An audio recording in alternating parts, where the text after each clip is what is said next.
Good evening, gamers, and welcome to another exciting episode of Games with Dave. Tonight, I am so excited to be joined by prolific game designer and friend Owen K.C. Stevens. Owen has designed countless games and supplements for companies ranging from Paizo Publishing, Wizards of the Coast, Green Ronin Press, and his own company, Rogue Genius Games, just to name a few.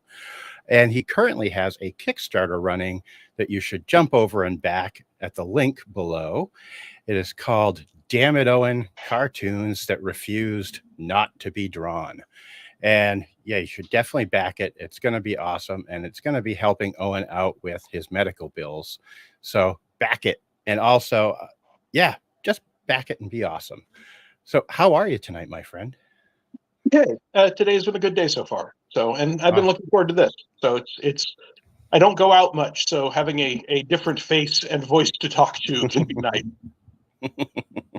I imagine. So I always start out with a softball question. And if I recall, I always ask everyone how they got into gaming. And if I recall from one of your previous live streams that you had done, you got into gaming through one of your uncles, correct?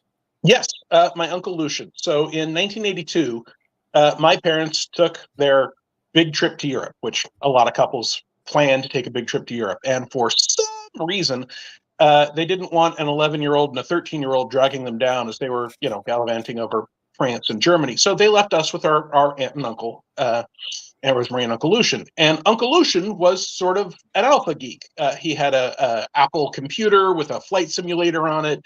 He taught me how to play Chinese checkers. He had a number of board games. But he also had the first edition hardback Dungeon Master's Guide for Advanced Dungeons & Dragons. And that's all he had.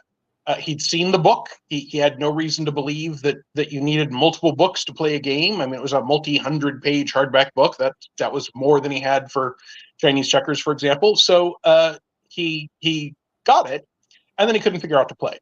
And I was drawn to it immediately because he'd put it over with his giant library full of hardbacks, which had like Asterix and Obelix books, and it had Wizard of Oz books, and it had Tom Swift books. There are a lot of things that summer I discovered a lot of new things, but one of them was the DMG. And so he told me, hey, if you can figure out how to play this game, we can play it. So I looked at the DMG and I realized that there was stuff missing. But in the DMG, there was this page of simplified stats for monsters and creatures and NPCs and stuff. And so I realized that we could use those stats to kind of put together a game. So I wrote up some characters and I patched together rules where it was obvious that a rule needed to be there, but we didn't have one. And we played. And he ran a game for me and my sister. And my sister hated it, and I loved it. So I don't think my sister ever played another role-playing game in her life, whereas I was literally designing for role-playing games before I played one because I had to make up the rules in order to be able to do this thing. And I was totally hooked. That might have been the end of the story, though, because when I got home, my neighborhood had no kids my age. And I didn't know how to tell people at elementary school, right? I'm still 11 years old at this point. Hey, I want to play this very different kind of game. But my mother was part of a science fiction and fantasy fan group at the University of Oklahoma, and she asked them, "What do you do if your children want to play D&D and there's no one around to play with them?" And one of them was aware that Tunnels and Trolls had a line of solo modules. So for my birthday, a couple months later, she got me the Tunnels and Trolls box set and several solo modules. And then for a few years, right, her gift buying for me was set. She was the one buying all of the solo modules. She kept track of which ones we had. She would always go out to the game store. We had a game shop called The Game Shop. Very imaginatively named, but it was actually a great game store. I miss it a little bit. And she would just buy me the next set of modules that I didn't have. So that kept me in it until the following summer or the summer after that, when I finally started running into kids at higher grades that were doing geeky stuff. And I started to discover that if I brought D&D books to school, yes, some people would mock and point and laugh, but other people would come over and say, hey, you play D&D? And that's how I got into Car Wars. That's how I got into Starfleet Battles. I refer to it as letting my geek flag fly. right? By having these books at school, other friends, people who are still my friends, right? Ian Allen, Bob Galley, Carl Gilchrist. These are all people that I've known since. Stan says, clever store name. Yeah, well, I mean, it was what was on the tin, right? At least there was another store in town that sold such things called Bibliophile, which, if you know your Greek and Latin, it's fine. But they kept getting calls by people saying, "Do you sell anything other than Bibles?" Whereas, in fact, they were a sci-fi, fantasy, comic, and game store. So, yeah, there's something to be said for being called the game store. So that's how I got into the hobby. As for how I got into the industry in the late '90s, my wife and I were struggling to make it. No great surprise. We were young. We had just bought our first house. We was po. I mean, we were sufficiently under monetized that one of the things we would do is host family dinners, because my grandparents would pay us for the groceries for the dinner, and then we could leave leftovers for the rest of the week. And I really wanted a subscription to Dragon Magazine. I wanted to be able to get that magazine delivered to my house, not miss an issue, et cetera, et cetera. And my wife said to me, well, you write all this fascinating stuff for your own games. You're a very well-loved GM. You've got a bunch of friends. I think at that point I was running 3 or 4 campaigns in the same fantasy world, with a set of rules that only vaguely resembled D&D, because of course I'd tinkered with it nonstop. So she suggested that I could write some articles for Dragon Magazine, and if I sold them, that would give me enough money to get a subscription for Dragon Magazine. And I did, and I couldn't type at the time, so I wrote everything out longhand on pencil and lined paper. And my wife was very, very cunning. She said, get them to let you write an article for them, go through the pitch process. And this was back in the day where you sent a self-addressed stamped envelope. That's how old I am. Getting Dave Gross's email for Dragon Magazine was a real step up in my career, because it was not public knowledge. But she said, if they let you write an article, you can write it and I'll type it up for you. So we did, and I got paid, and I got my subscription for Dragon Magazine, and I thought, this is great. And then my wife said, okay, I'm not typing anything up for you anymore. I have bought this game for you that teaches you how to type.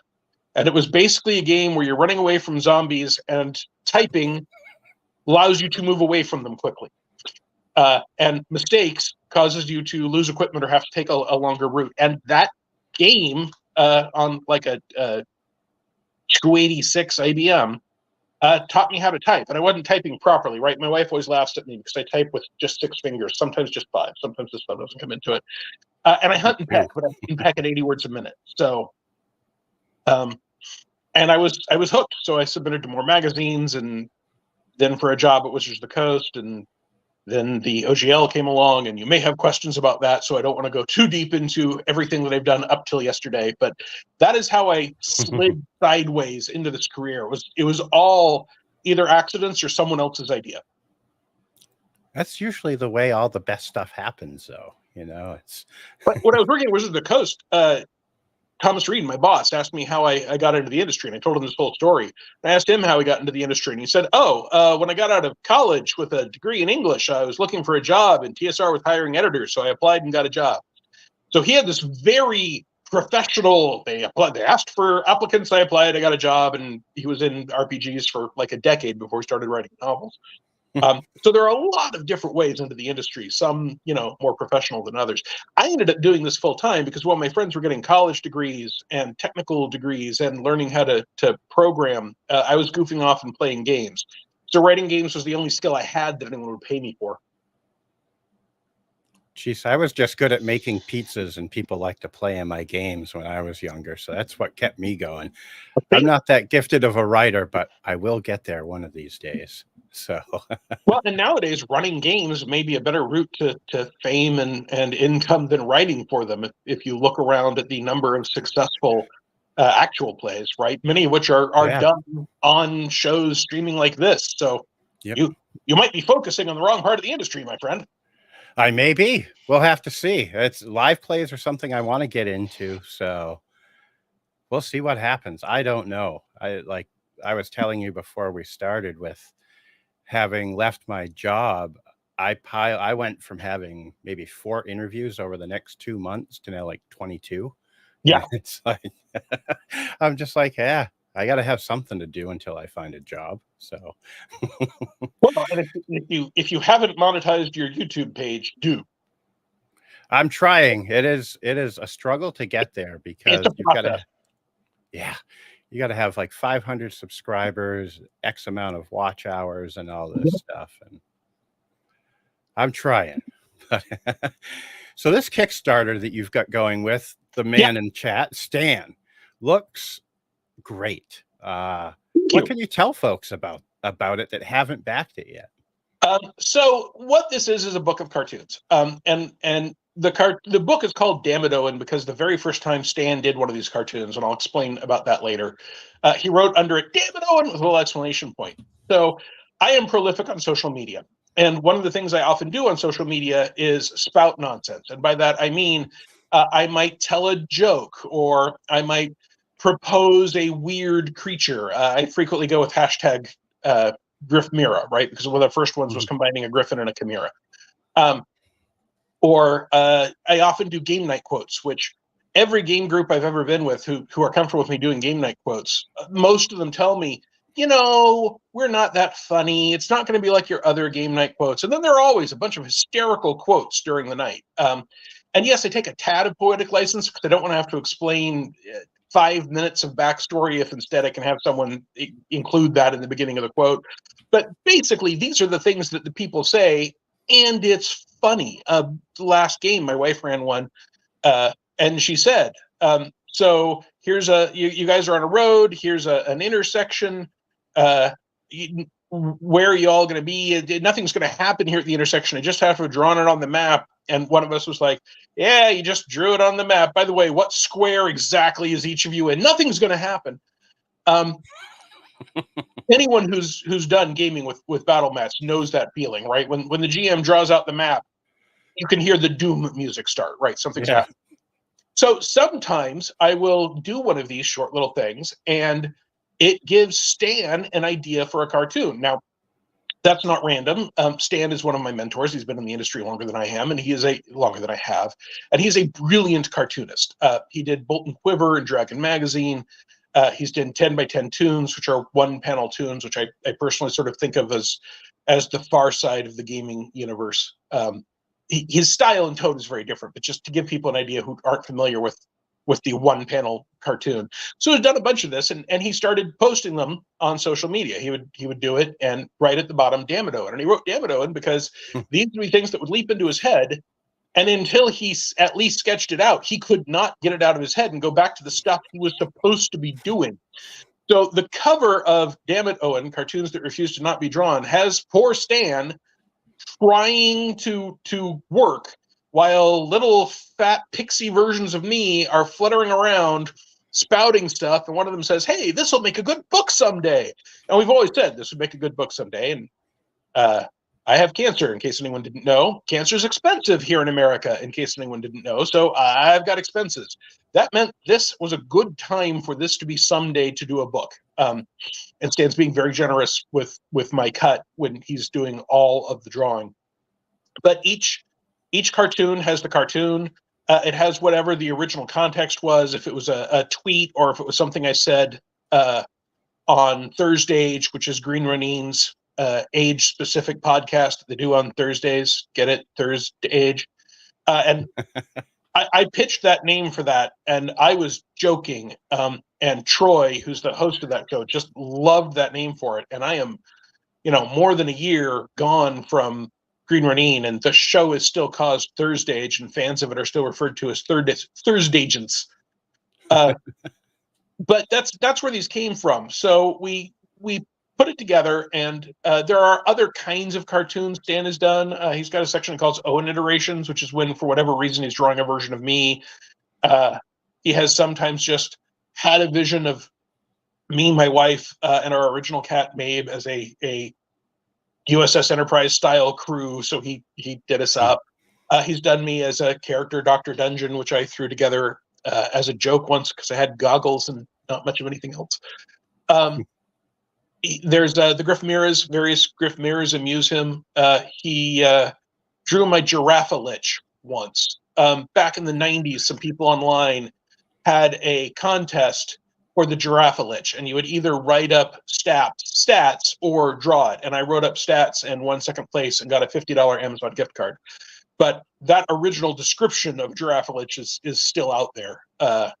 And a giraffe mira, because if you can have a lion be the central creature for a chimera, why not a giraffe? Giraffe, yeah. Right. So these are just funny things, but on top of the, like 80 at this point, funny cartoons, we have the original context, and then I will usually give a little commentary on it, and Stan will usually give a little commentary on it. So you can see a little bit behind what was I thinking with what I said, and what was Stan's process when he was drawing the cartoon. And sometimes I'll say, what I said was boring, but Stan's cartoon is brilliant, so I'm glad I said this boring thing. The Kickstarter funded in 90 seconds, which is Nice. my personal best record for funding. And it's leapt through all but one stretch goal. We have one stretch goal left. We're less than $1,000 from it. I think we're about $600. We're in our last week, and if we hit the stretch goal, even if it's just 12 hours left, we'll come up with another stretch goal. We will find new ways to convince you to give us money. We're good at that. I mean, we're not actually. If we were good at that, we wouldn't have to run Kickstarters. But point is, it's funny, it's good, and in case you care, it'll help. People should care, because they just should. And like, you have brought so much joy to so many tables around the world and to so many games that, yeah. Well, thank you. If there's an upside to getting cancer, and I'm perfectly willing to be convinced there isn't an upside, but if there is one, it's that I have been shown just how much support there is within the industry in general for everyone that needs help. I'm far from the only RPG creator to have run a Kickstarter, and a lot of people have opened up their wallets to assist people. But also that there are a lot of people who care about and worry about and are friends of me personally. I am a I've got CPTSD. I'm clinically depressive. I'm an introvert. It's not hard for me to find a way to sit in the corner and convince myself no one cares except my wife. And I only know that my wife cares because she'll come and poke me and make sure I'm still breathing. But the past year and a half, when I've been so sick and into the hospital a few times and had MRIs and chemo radiation for 2 months, people have made it very, very, very clear that they feel I've made a positive difference in their life, and that they're willing to go out of their way to help. And that's moving. And I appreciate everyone, every little bit of help. Even the people that just say, hey, shared your link, love you, wish I could do more. Well, you know what? You've done a ton, and even just the love you helps. Just knowing that there are people thinking about me.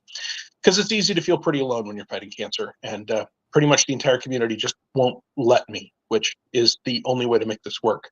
Stay in their stand saying, we love you, Owen. And, we do. Stan's been my friend for more than 20 years, and as I said, is one of my mentors. So I guess right after my wife and a couple of friends I've known for 40 years, Stan has been right in that slightly expanded group of people that have made it very, very clear that they care for me, even before I got cancer, which is, nice. Yeah. I mean, there have been so many times that you have just taken that inner 12-year-old in me with your projects that I've gotten and made him go, oh my God, when I'll open something up that you've worked on, like Cannibal Clowns from Outer Space. I mean, I love that supplement.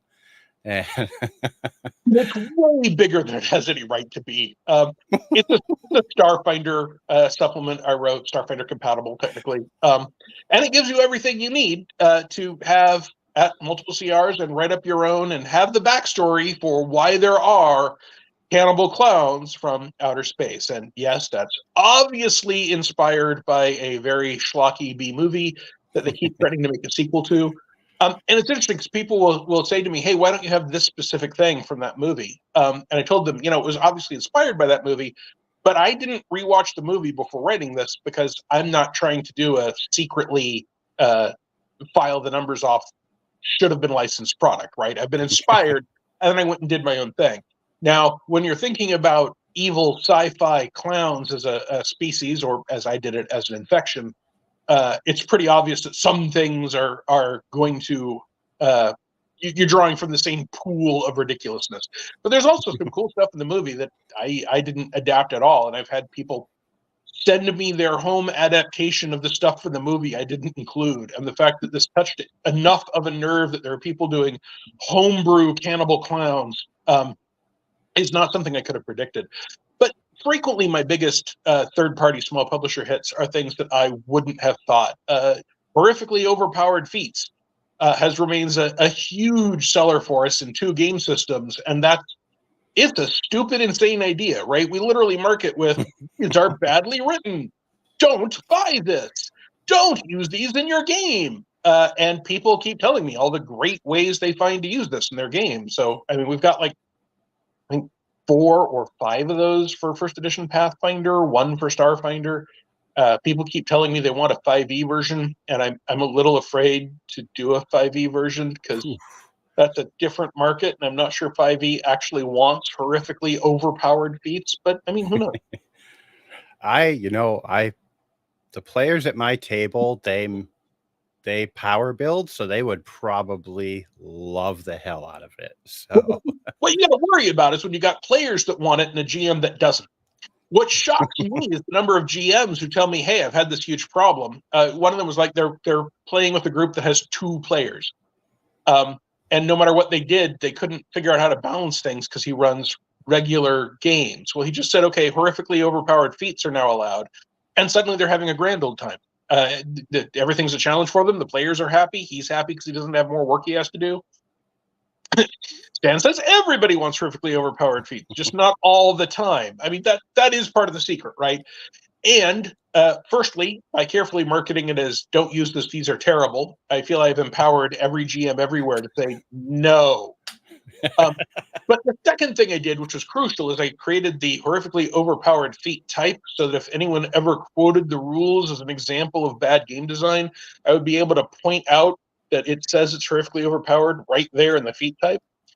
Although some people did take me to task for writing them. There was a long Reddit thread at one time, a decade or so ago, called The Trial of Owen K.C. Stevens, where a group of people accused me of being a bad game designer based on what I had written in overpowered feats, which on the one hand didn't feel good. On the other hand, I happen to know I got some sales off that thread. So I try to be magnanimous about it, although it's never fun when people attack your chops. It's fair, but it's not fun. No, I imagine it can't be. Like, that's got to be hard when you really put everything into something and then someone's just like back at you. What would you say is the biggest lesson that you've learned that from when you first got published in Dragon Magazine that you still carry with you today? Wow. So that's like 26, 27 years of lessons. And here's the thing about me and lessons.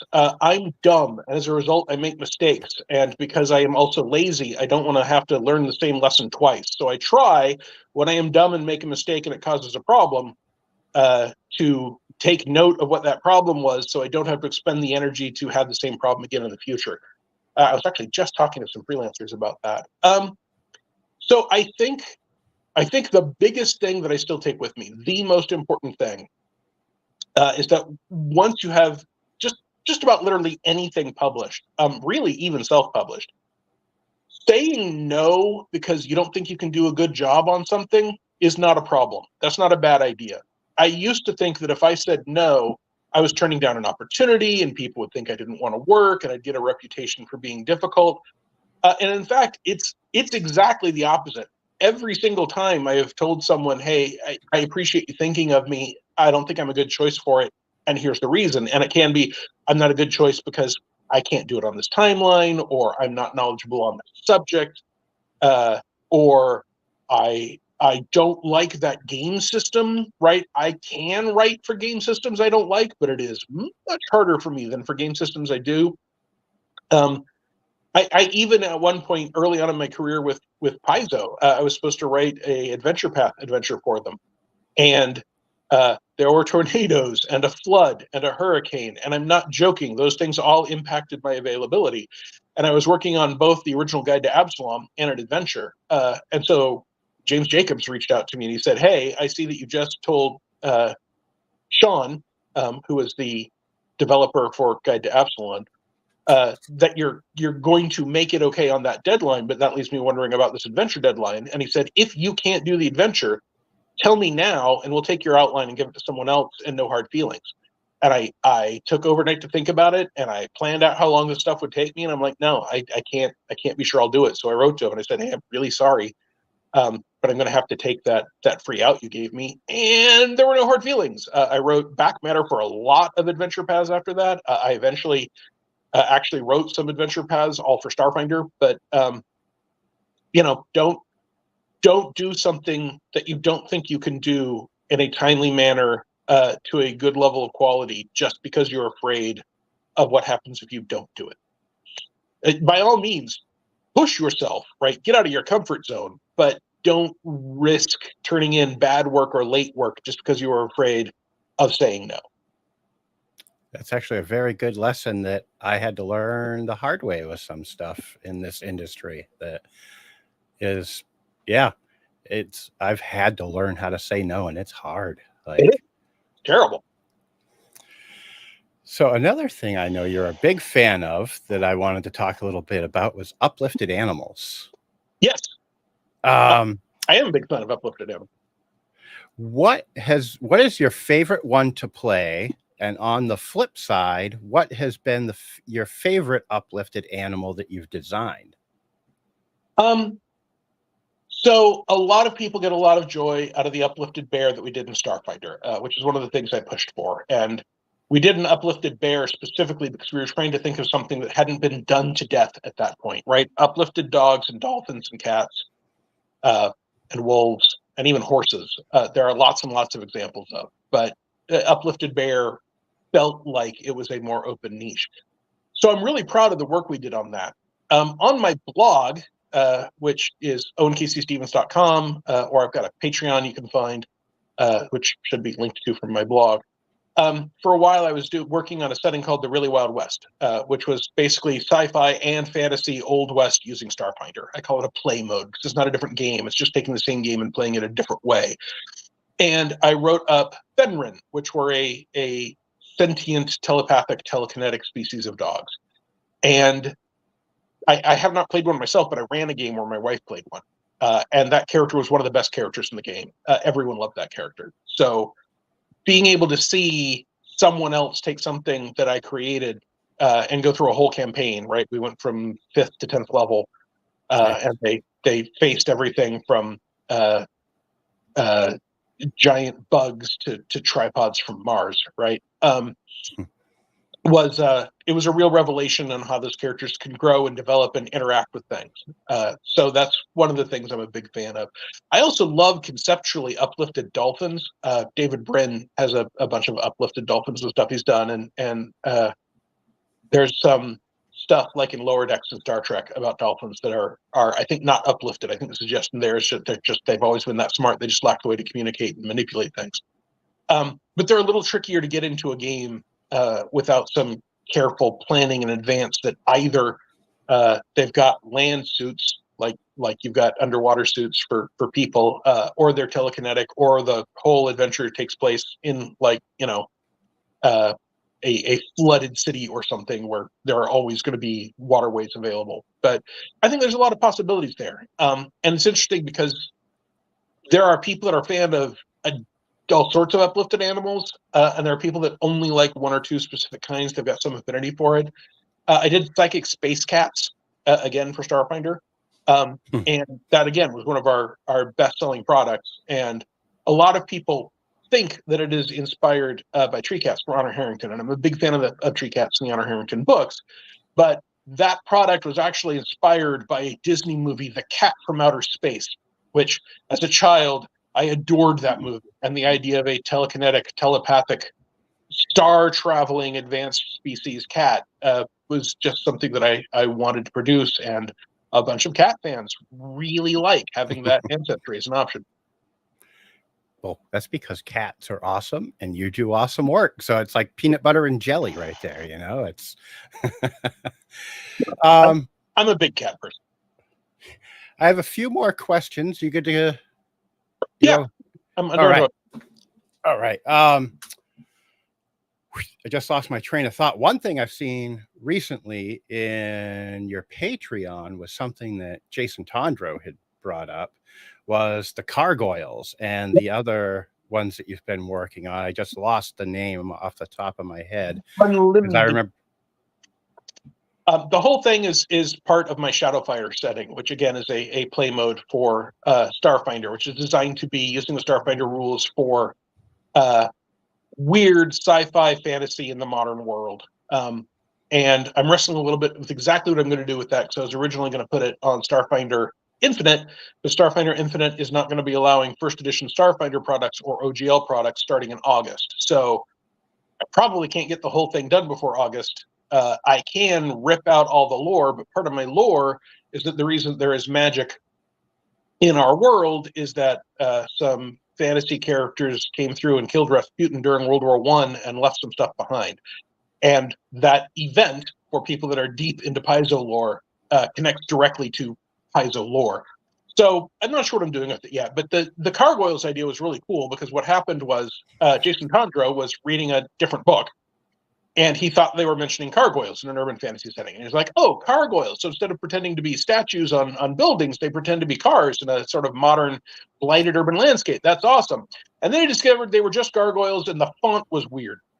But he mentioned it online, and Jacob Blackman, a good friend of mine and a great game designer and artist, thought it was a cool idea. So he did an illustration of a gargoyle, right? A kind of monstrous, could look into a statue kind of creature, but its wings had the image of car doors, and its back was very much car.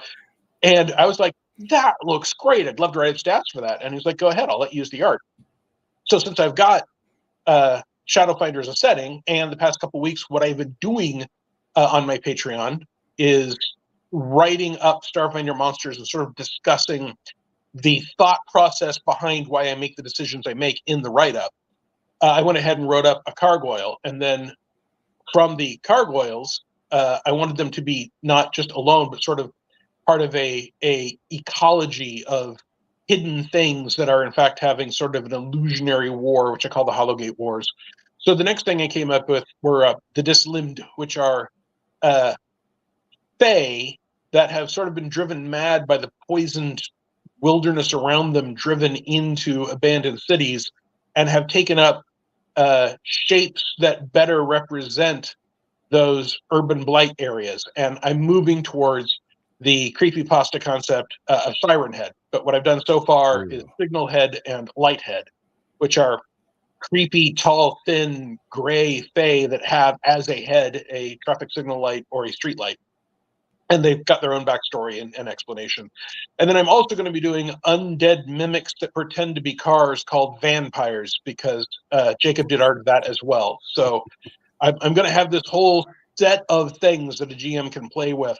And one of the advantages of having so many is that if someone is told, we think there's a monster in that area, but no one can figure out what it is and no one's seen it, players that have read the monster book won't just be going, oh, that's clearly a gargoyle. They're going to go, oh, well, it could be. I mean, gargoyles are magical beasts, and the unlimbed are fae, and vampires are aberrations who are now undead.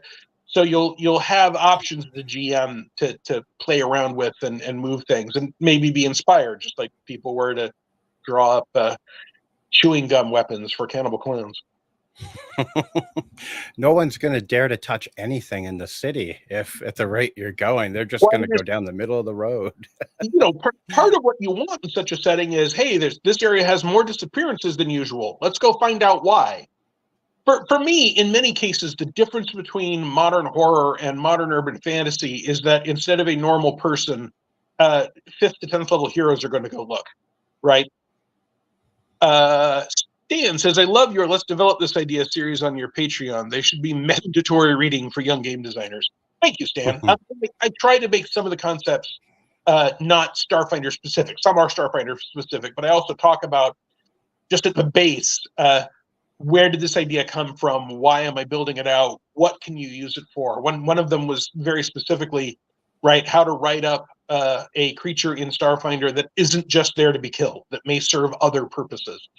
And those can be hard-won lessons over 26 years of being an idiot, like I did it, or you can read someone who's already been an idiot, and they'll save you the time, or listen to someone like Stan who's actually smart.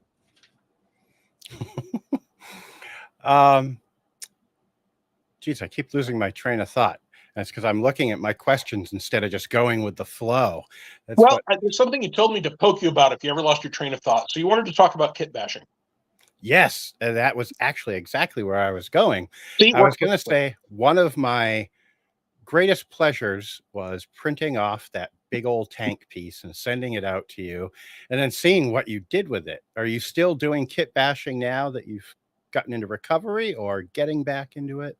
So my kit bashing has currently been shut down because we are moving, right? I mean, here, I'll move the whole universe, right? This is where all my kit bashing stuff normally sits. And you'll notice there's nothing but one mechanical arm and some styrofoam, and that's it. The rest is in boxes. Now, the new house has a specific place set up for me to paint and kit bash. There's our housemate has a gorgeous roll top desk that he doesn't have room for, so we're putting it in another room, and it will be able to store all of my kit bashing materials in one place, which will be awesome. Because up till now, first of all, we've moved every couple of years up till now. I figured out recently that I moved 15 times in the past 20 years. Wow! And the new place is supposed to be our forever home. It's got a bunch of features that means that we think we can live there permanently. And I'm probably just not taking a non-work from home job anymore. So that this should be it. Of course, it also turns out that I never know. If you ask me at any given moment where I'm going to be in 5 years, I have always been wrong. So hopefully this time I'm not. But I've still got all that stuff, right? The Orleans, which is this giant walking mecca that ties into my diesel pulp setting, which that's my zen, right? I play with walking tanks for a World War II era weird science diesel pulp setting that is not something I'm trying to monetize, and it's not something I'm running for other people. I just love the stuff. So I like having at least a small part of the hobby that I'm not trying to turn into a job. And right now, playing with my diesel pulp setting is it. And, some stuff I just grab and throw on a shelf. I've got Dust Tactics and Conflict 47 and Secrets of the Third Reich. There are a bunch of miniature games that have done some, weird war stuff that I have. But I also make my own and I modify them and I slap them together. And the other part of it for me as my zen is that I will write up backstories of how all this came about, including the backstory of why we have a world where no one trusts treads for combat vehicles. So everything is either a walker or wheels. And if something is on treads, that's just because they think of it as a tractor, right? Like you might well have a half track for pulling things that's on treads for the same reason you would have a tractor out in the field, but they're not considered combat worthy. And all of that is just a way to be able to make my mind neutral. I wrote up a description of Rosie's Rifleman, which is a all-women paranormal / superpowered / pulp hero unit that fought during the war in this weird war setting. And I wrote them up and then tried to go make miniatures of them. And I've got miniatures for some of them, a lot of them now, but not all of them. So it's one of the places where sometimes I just look at something and I go, hey, that juice lid would make an awesome turret ring for an anti-aircraft gun. And sometimes I go, okay, I've specifically said that there's a Rosie's rifleman named Bam who's supposed to be 8 feet tall. How on earth do I make myself an 8'2" World War II G.I. Jane? And the answer, by the way, is someone did a series of Green Army men, but they're Green Army women, and they're just perfect for being 7 to 8 feet tall in 20 millimeter.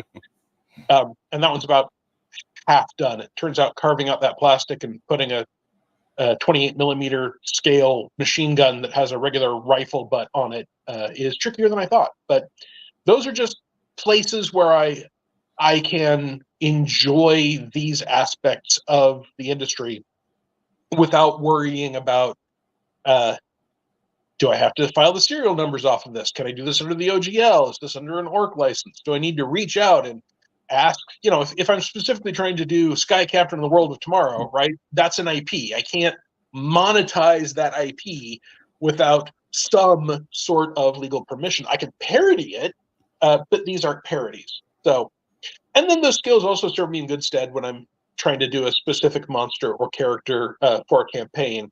When I was at Paizo, I made a bunch of personalized kit bashed figures for a game that Luis Lozo was doing. So, for example, we had a Tengu who could summon swords made of shadow.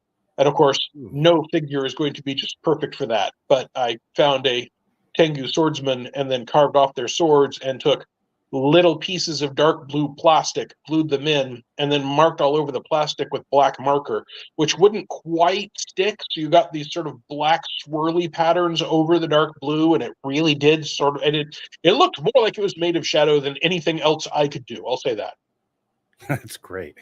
Yeah, you do some awesome work. Like after I had sent you the big mech there, I loved seeing it after you had gotten it all painted and everything. And it is beyond me how you're able, my brain just doesn't work like that, of seeing like these random things of, like you were saying, that juice ring looks like it would be the perfect turret ring. Some of it is having a good bits box. I have like 6 or 7 good bits boxes. So and a lot of them are fishing tackle boxes. So when I open them up, right, the drawer spread out and I see bits, which I've tried to organize.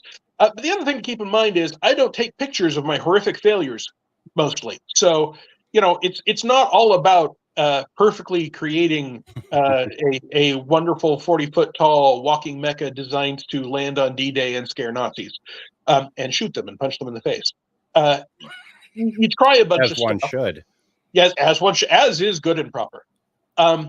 It's not always about seeing the perfect thing. Sometimes it's about trying 8 things and only taking the picture of the one at the end, and the rest of the time you're like, well, that's terrible, I'll scrub that off. And I had a friend, Ian Arvizo, who always used to say when he was painting miniatures that some he would play with, others he would put in the dip of shame, so all the paint would come off and he could try again later.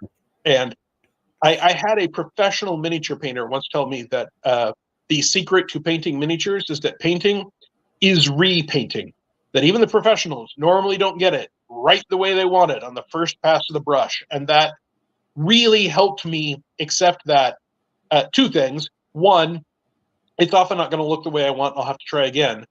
2, if my hand twitches and I accidentally get an effect I like, leave it, because you probably can't create it again. That's a fair assessment, because, and I was going to say, it actually really helped me hearing you say that, because I always tell people I can't paint. Like I'm always like, I'm horrible at painting minis, and then they'll come over, look at my minis. This happened last Sunday, actually. My friend picks it up and he goes, Dave. I'm like, what? Dave? Yeah? I thought you said you can't paint. And he holds this up to me and he's like, this looks awesome. I have one. Oh, go ahead. I used to do dab and gab sessions, which was getting a whole bunch of RPG/miniatures people together to dab paint on things and talk to each other.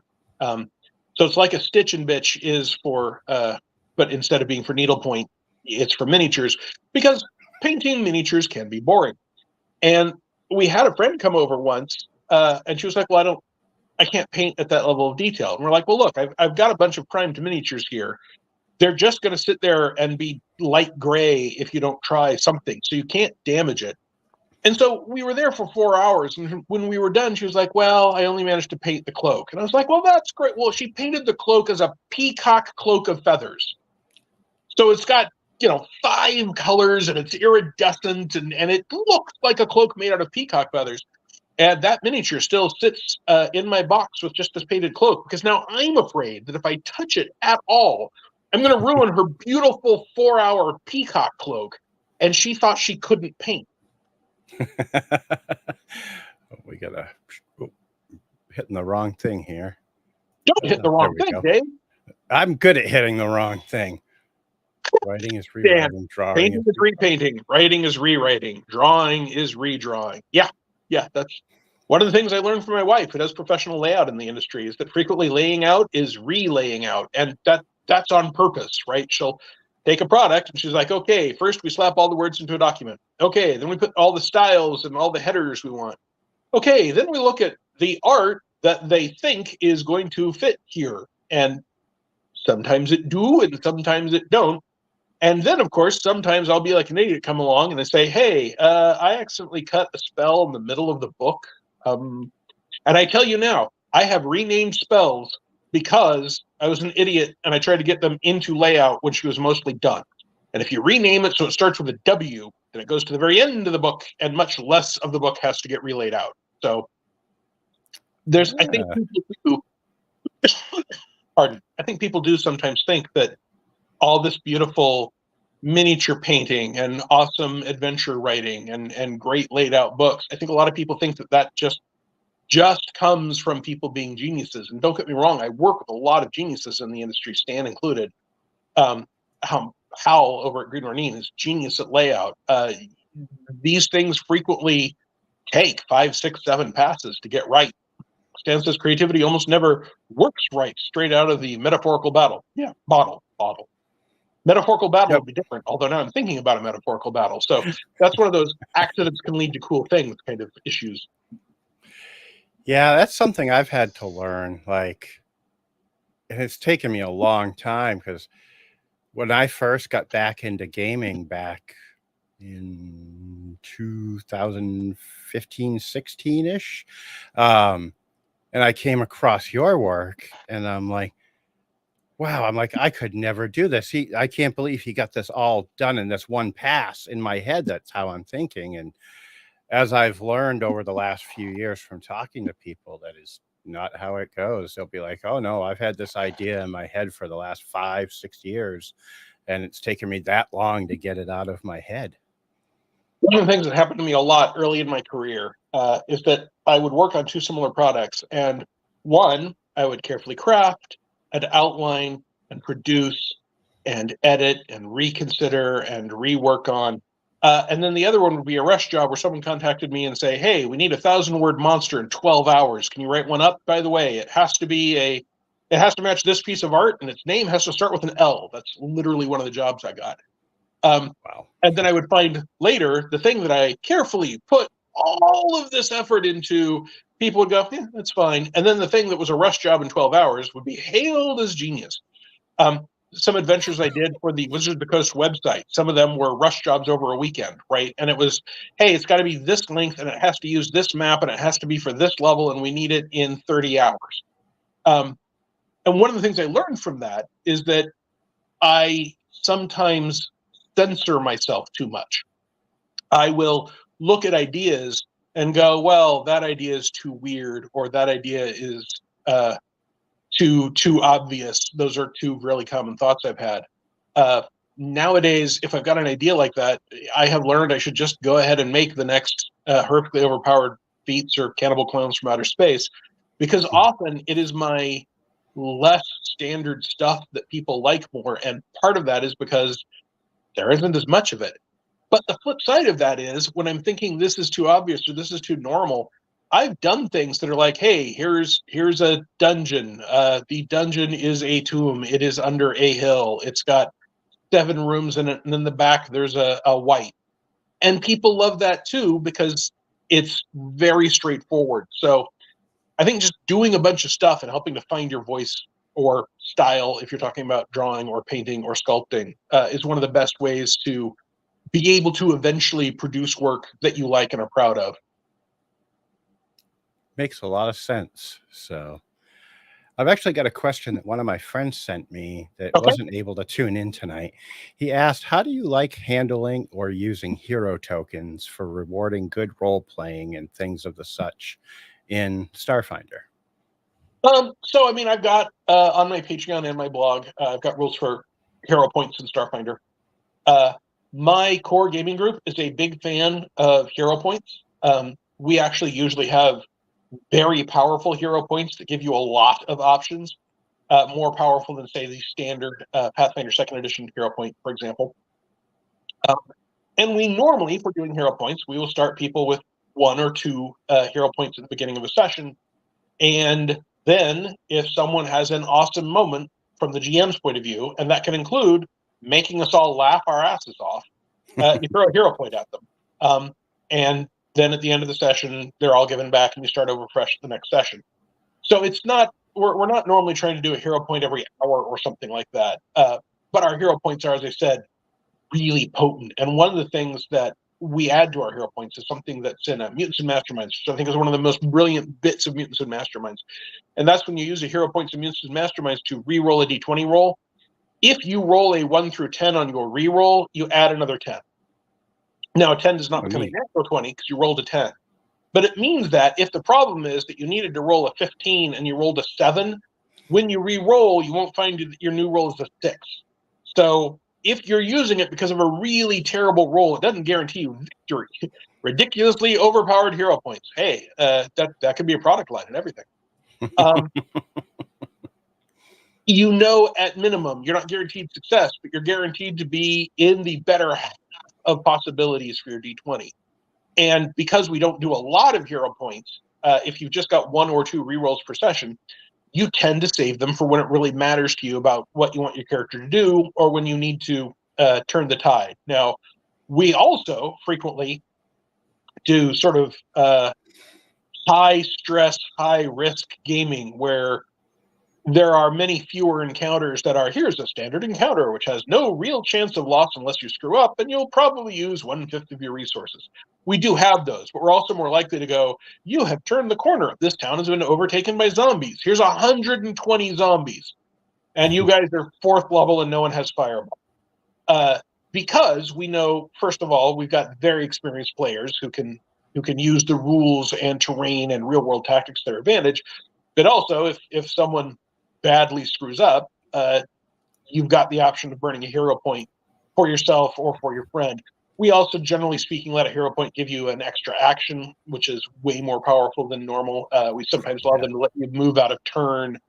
They are also can be used to suggest a mild edit that is not designed necessarily to give you an advantage, but to make a story interesting in a way you, the player, care. It gives some player agency, and we're fans of that for our style of gaming. Although one of the things I've learned over 25 years, especially when I was at Paizo, because when I was at Paizo, I went to a lot more conventions and I ran a lot more games.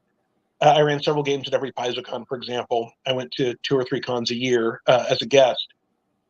Is that gaming style just varies, and that doesn't mean anyone else's is wrong, but it does mean that if someone else is very much in the, hey, we don't ever want to be stressed or have to rely on some device like hero points to survive. We want our encounters to mostly be in that normal range of encounter difficulty. If I take them to one of my games, they probably won't have a good time. Unless I change, which I can do. Yeah. You got to know, when you're publishing, you got to shoot for some sort of baseline. And if you're beyond the baseline, warn people. And other than that, for your home game, you sort of got to get to know your players. Yeah, mine are all power-hungry demons. So I've actually got one last question for you, and then I will let you get back to your night. And really, I'm just wondering if you could tell me a bit about a submarine and a whale. So I'm a big fan of Doctor Who. I've been a big fan of Doctor Who since I was 12. At one point, there was a convention that was happening a state or two over from ours that was going to have Sean Pertwee at it. And This happened just after AT&T got broken up. And the reason that's relevant is that my grandmother had given me shares in AT&T. And when AT&T got broken up, for every 10 shares you had, you got one share of each of the 10 things they broke it up to. Well, I had less than 10 shares. So I got shares of AT&T and then a cash for the difference. So I had enough money to go to this convention, and my mother was interested in conventions some.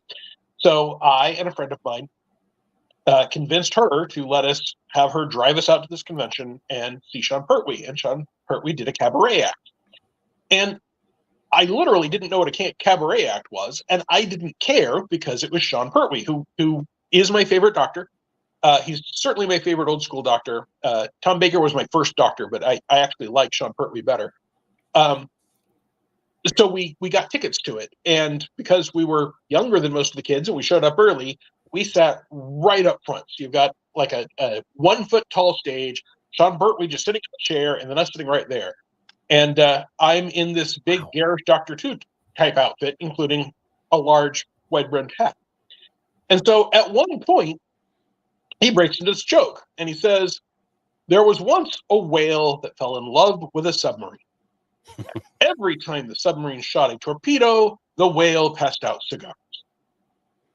And I just stared at him because I understood the joke, but that is not a Doctor Who thing to say. And I was just beginning to realize, oh, I didn't come here to see the Third Doctor. I came here to see Sean Pertwee. But with that blank expression on my face, Sean Pertwee looked right at me and he said, "You see, young man, the whale, it loved the submarine. And so it thought whenever," and then he just waved his hands. And then he goes back to the rest of his act for a while. And then there's a lull. And he looks back down at me and he says, "You see, the whale mistakes the torpedo launching from the submarine as an act of birth. So it waves his hands again.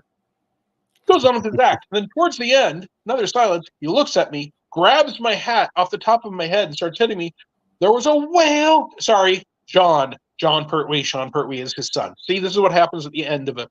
There was a whale that fell in love with a submarine, and he's hitting me with my hat. And I'm laughing my ass off, and everyone else is as well. Not only did I have the distinction of having John Pertwee beat with my hat, and I've lost all Doctor Who cred for using his son's name instead of his name. But I've seen more stuff with Sean Pertwee recently. Give me a break. Anyway, but afterwards, John Pertwee made sure to have me come over and talk to me because I was young, to make sure that I understood this was part of the act and he wasn't actually upset and he wasn't hitting me with that. And I got like 10, 15 minutes with my favorite doctor over in a corner and my friend got to come with because he was sitting next to me. Lovely, wonderful man, very talented, very funny. And that joke has stuck with me forever. It's one of like 5 jokes I will never forget.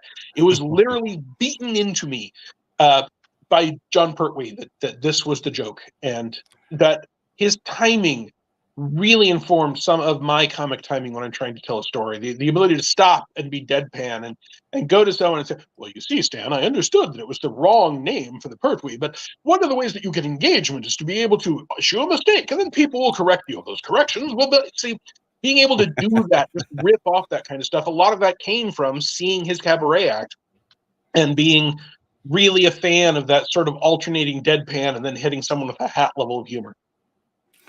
I love that story, and I remember when you told it in one of your streams, and it's funny that you say it stuck with you because that has stuck with me ever since I heard it. And now it's a viral joke, right? John Pertwee was so funny that people who weren't even there are amused by his cabaret act.